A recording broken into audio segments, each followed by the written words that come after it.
We want to say thank you for taking the time to come to the court over the last few months to hear all of the critical information for you to make a decision, perhaps today.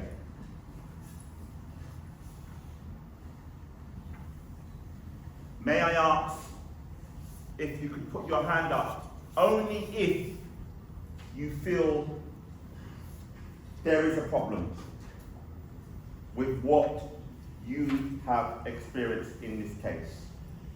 We only ask if you can put your hand up if you feel there is a problem with this situation that you've seen or witnessed. So quite a few hands are going up. Thank you so much.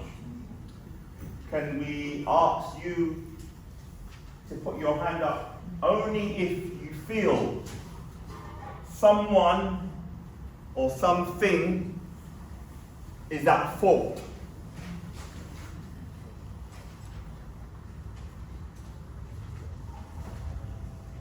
Lots of hands. Thank you very much. What we'd like to do is bring out these critical facts,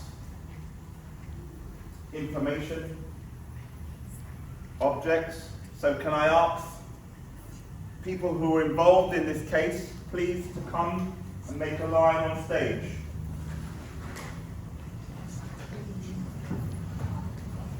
Security, doctor, patient, receptionist, all those who are involved in this case, please make a line on stage, please.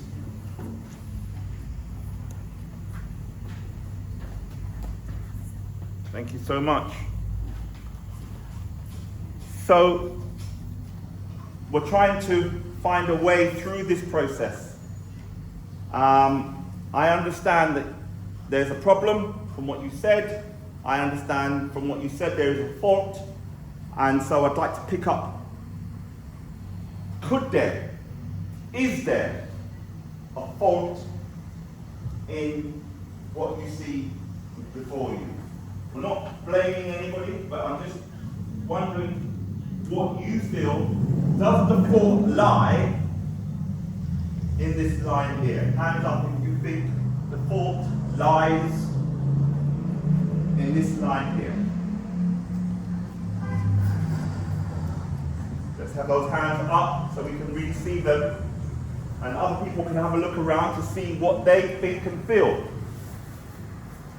Many hands have gone up. I disagree. So that people are saying that the line, people here, someone is at fault, or all of them are at fault. I've got to stop you, it's not me. I just got to stop you, it's not me. Look at me, I have to go on with this every night. And then I have to have these people always come into the hospital with their entitled behaviour. How can this be me? How can be any of us? I mean, we're literally... So whoever's got their hands up, point it at yourselves, please. Yeah. Hang on, let's just do this orderly. Order, madam. Order, please. You know we are overworked. Order. We are overworked all the time. It's a big thing to point all the time. Order. I can't wait to Order, sir. Sir, please. Yeah. Just one moment. These people... Just one moment. Just So, there's a problem, there's a fault, you believe, quite a few people said the fault lies along here in this line. Is there someone specific that you feel has created this problem and is at fault? Someone specific. Just let us hear who you think that person is. We don't want to go into a discussion at this present moment. The person's role, please, if you could. That's it. I think it's the receptionist. Thank you. Hands up for those of you who think it's the receptionist. Okay, quite a few hands. Thank you. Thank you. Somebody else who has a different opinion on somebody else who's at fault. Somebody else who isn't the receptionist. Gentleman there.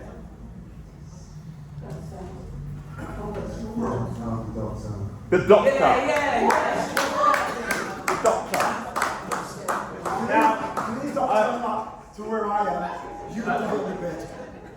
now I'm just gonna put on my hat to be a friend, a legal representative of the doctor. Just for a moment, just to read out the statement that they have prepared. And this is from the doctor's point of view. I followed my guidelines. I followed my training. There will be an inquiry about this. Right. However, when we are inspected by the government, the inquiry will not ask whether we were right or wrong. The inquiry will ask, did we follow the guidelines? No. Did we follow our policy and guidelines? And what the doctor is saying, yes, he did. So he will be exonerated.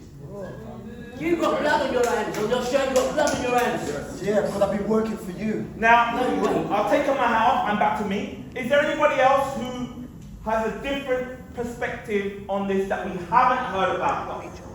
Lady there, and one over here. Yeah, We want to know who specifically that you feel is at fault, just at this stage. it's the hospital itself, it's institutional racism. The system, none of these, but the system. Thank you so much. We have a lady over there and a lady over there. We have 2 minutes now. Okay, so we'll get round to you. Who's at fault? Sorry, if you could speak up so we can all... Just the system. Yeah, what we're looking for now is anything different from what we've already heard. If you've got anything different so we can all learn about this topic a little bit more. Share some insights. Okay, away from the hospital and institutional support, the structured racism, I do believe the boyfriend is at fault because The boyfriend.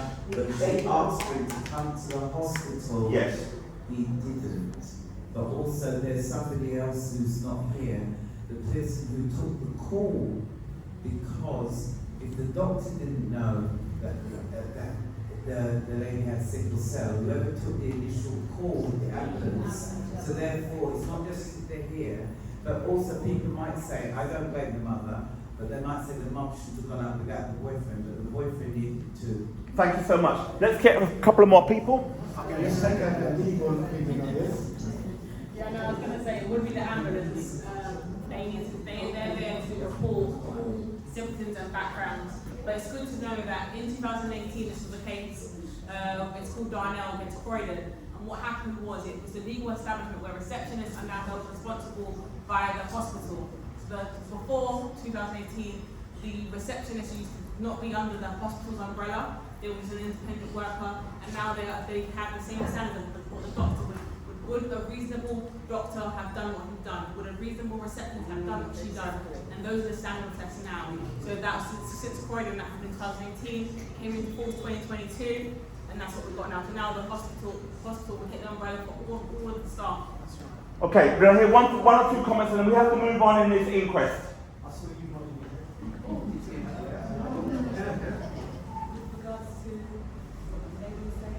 No, what we're talking about fault, and if there's somebody that needs to be mentioned that isn't here, we talked about the system, we talked about the boyfriend, is there anybody else from your perspective that is at fault? That's what we're dealing with.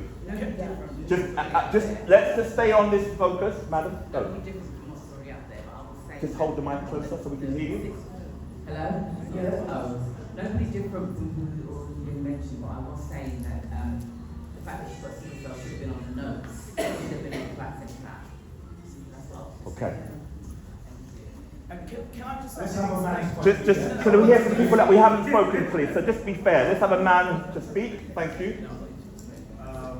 Well, I agree with everything that's been said here today. So institutional racism, of course, and then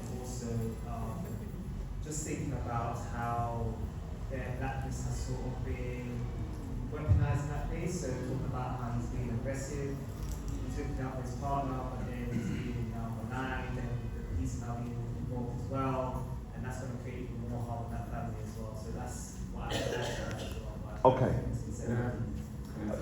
Because of time, we're going to move on to the next questions. For those who want to respond to this question, please do. What could have been done differently? What could have been done differently? The doctor, language. Language from the doctor, yes. What's only called the police? Okay, that's one fact. Yes, madam. I was going to say there was previously lack of continuity of care. So if they had someone that supported in such a birth educator like doula of that nature, then whatever happened with any crisis, no family is going to be prepared for a crisis. But having an extra support system, a birth team, you get the extra support and extra education. So when that call to the ambulance happens, or the call to the hospital, or the call to the partner, the other person would be a doula, to support both partner, the mother, and help them with the information they need to share with the hospital or the paramedics and the ambulance. Can I get a hand up about how many of you might resonate and connect and relate to what that person has just said, Debbie, around? Just hands up if you really relate and connect to that. It's really hard for me to hear. Can you just summarise it very, very shortly?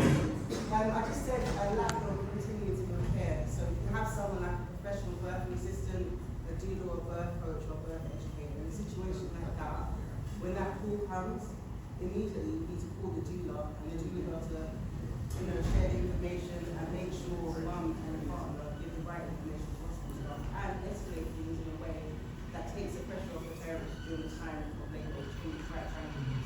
Thank you. So that's one thing that we got that could have been done differently. Let's hear something else that could have been done differently. Sorry to say, but boyfriend should have went with his girlfriend to Tesco. It would have cost a lot of time if she needed this. Yes, I agree. Yeah. You'll get your chance at the end. Got one more here, Matt. One more. We're taking them in rounds of 3. I'm not saying that she didn't go with mum to Tesco's. I think she might be physically independent or he wanted to tell you that last bit of money. She asked him to go, but she said, oh, I'm going on my own anyway. She didn't say, I want you really wanted to come with me. She made that decision. She gave up. So, I'm not that any blame. I'm going to blame everyone on the other side. Not that. Okay, so let's move on. Whose and what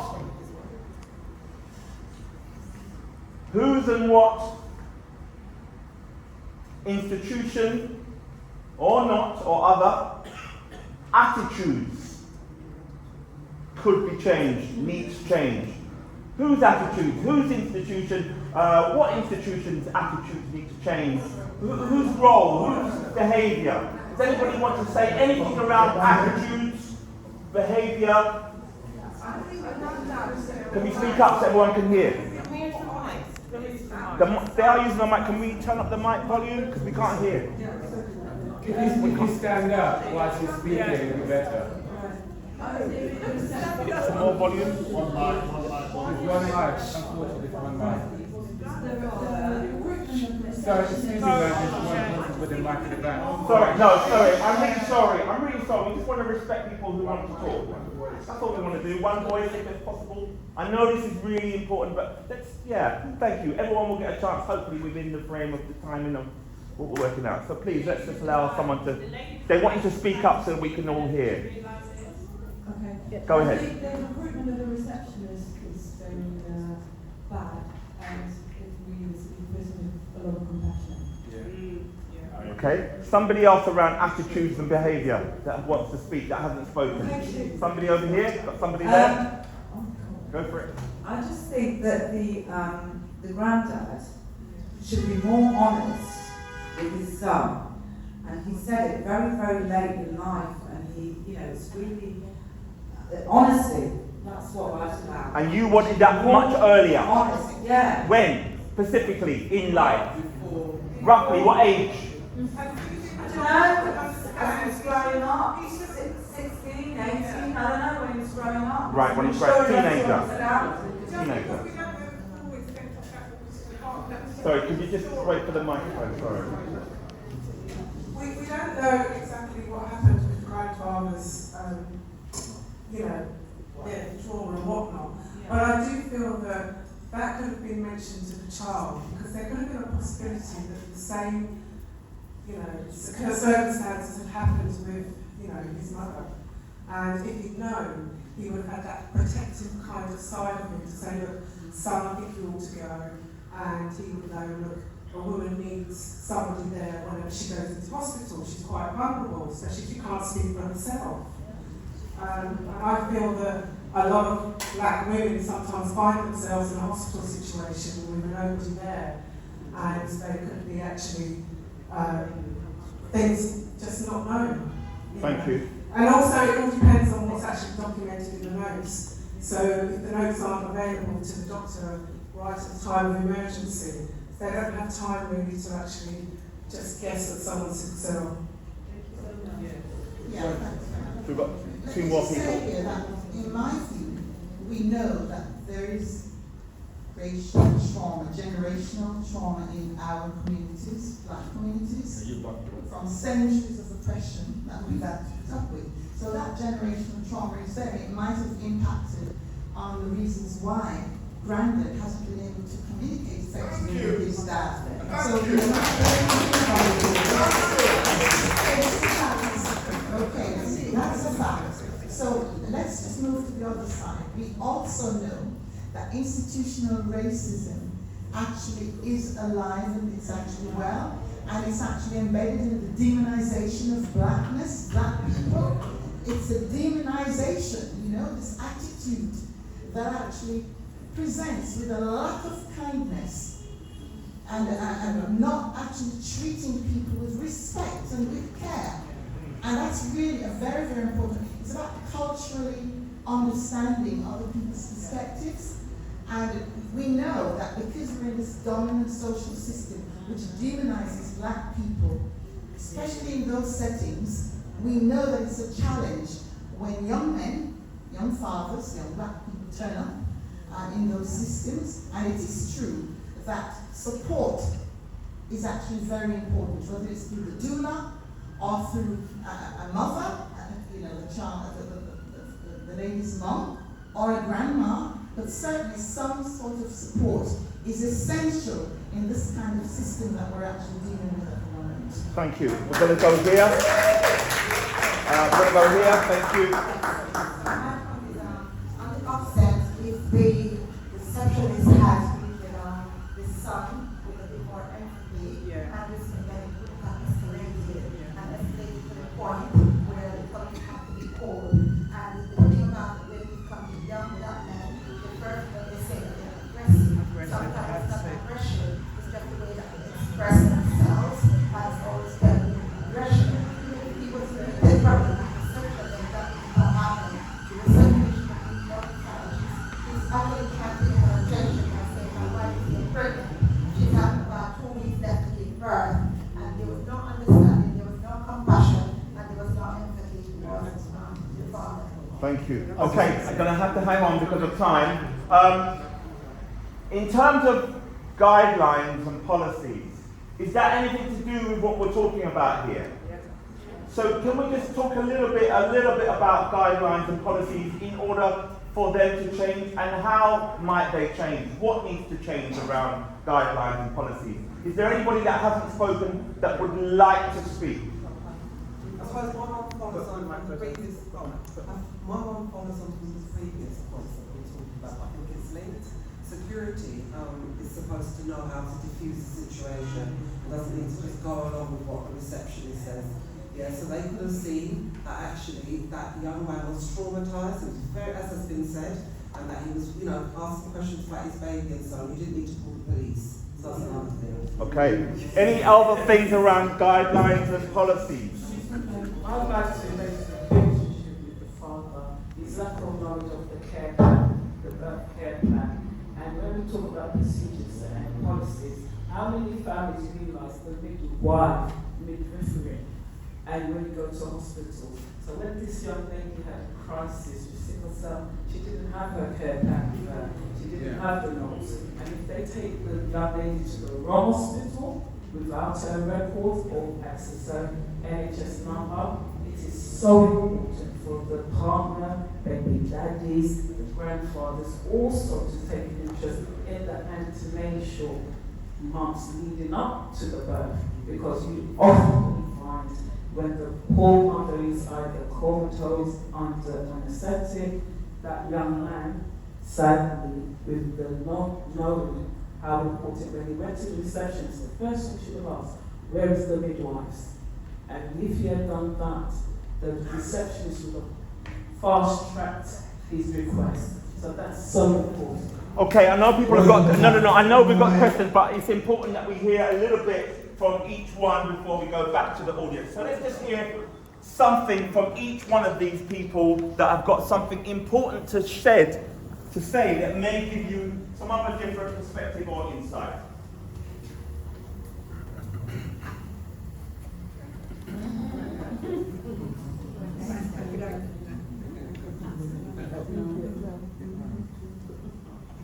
Yes, sir. Excuse me. That lady there. Excuse me. Yes. Please tell me you're not married. You married? Me? Yes. No. Not the woman behind you. You married? I'm divorced. And you soon be married. Okay, moving on. Thank you. Next. Thank you. Thank you very much. Thank you. Order! Order in the court. Order. Order. We have to make a decision by the end. Step up.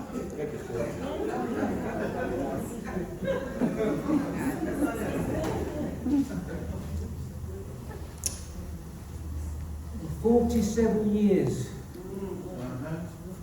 you let me believe that my mother died of ill health. For 47 years, you lied to me. For 47 years, you just told me you despised me. For 47 years, you carried around that you'd rather I be dead when I was just born. I didn't choose to be born. You and my mother created me, and at the same time you wanted me dead. What can I say to that?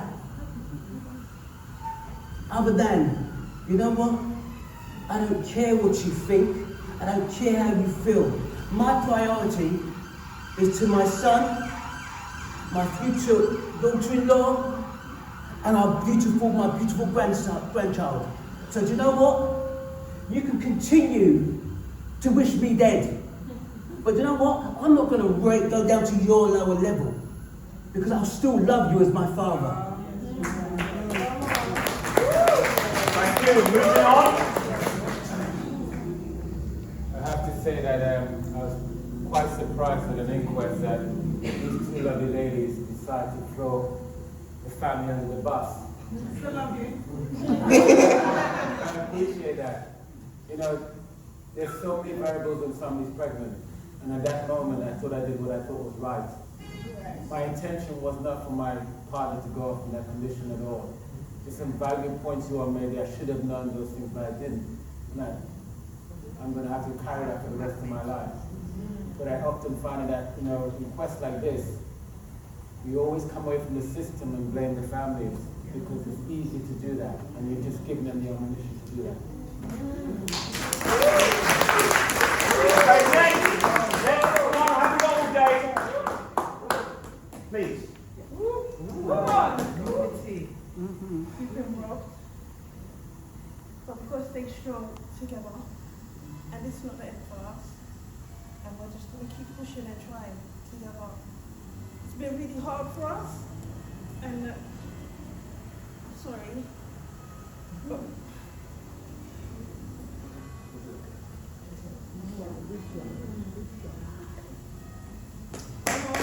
thank you. to let you all know, I'm not best of your favourites, but I'd like to let you know that we are understaffed, overworked and overwhelmed. We don't have the resources, we don't have the people to help us, and when we've got situations like this with multiple people, I know it's a bad excuse, but we're only human as well. And if you don't expect me to do anything better, then what am I meant to do? Do I step back and not do anything at all? Man has got nothing. I had to do the job that I did, and I know you think I wasn't kind, but I have other people Let to deal one with. talk. I have other people to deal with, and I can't sit there and be so concerned about everybody's emotions. Do you understand how stressing and underwhelming it takes its toll on us as well? We do a 12-hour shift. By the time we get to the end of our day, we've got to deal with this multiple of times. Don't you not understand this? You should work in a laundromat then. Well, then you get somebody else to do it. Order in the court. No one's perfect. No one's perfect. We just do our best that we can do. Thank you. Moving on. Quiet, please. Quiet. Quiet. Quiet in the courtroom. Dr. Death.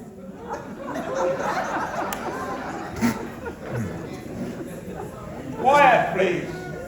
The thing is, that's how I feel every day. Do you know how it feels when someone comes into your theatre and they die on your watch? Every day I have to deal with this. Every day I have to think about who's going to die on my hands today. Every single day I've worked so hard, but you don't understand. I've spent so many years studying my craft, but I'm not God. I'm not God. I've tried. There is no S on my chest, nowhere. Just see it from my side, just for a moment. How does it feel going home like this, your wife seeing you? You're right, you don't care. I do.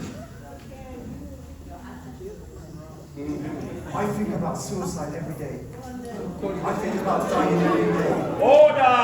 Calling the police. You don't care if I was to die. Your relationship with me is terms and conditions. I'm a human being as well. And maybe one day, you will feel what I'm feeling if someone dies in your hands.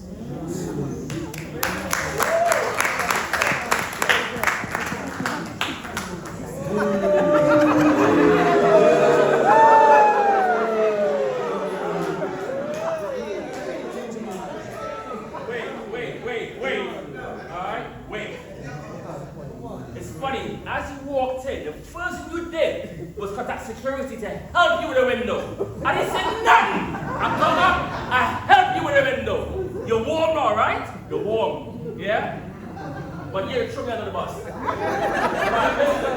Facts is facts. When it comes to violence and NHS, there's no black, there's no white. Where's the violence? He came in, stinking of weed. Came in, and was brand henceforth the receptionist.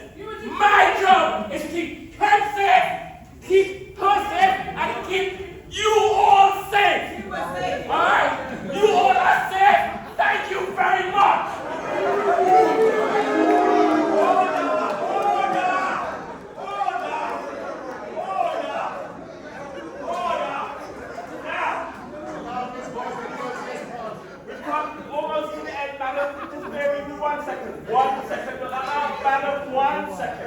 Now, we've nearly come to the end, and what we want crucially to hear from you is this. Now, I'd like you to speak to your neighbour in front of you, behind you, next to you, right and left of you, and to kind of consider this.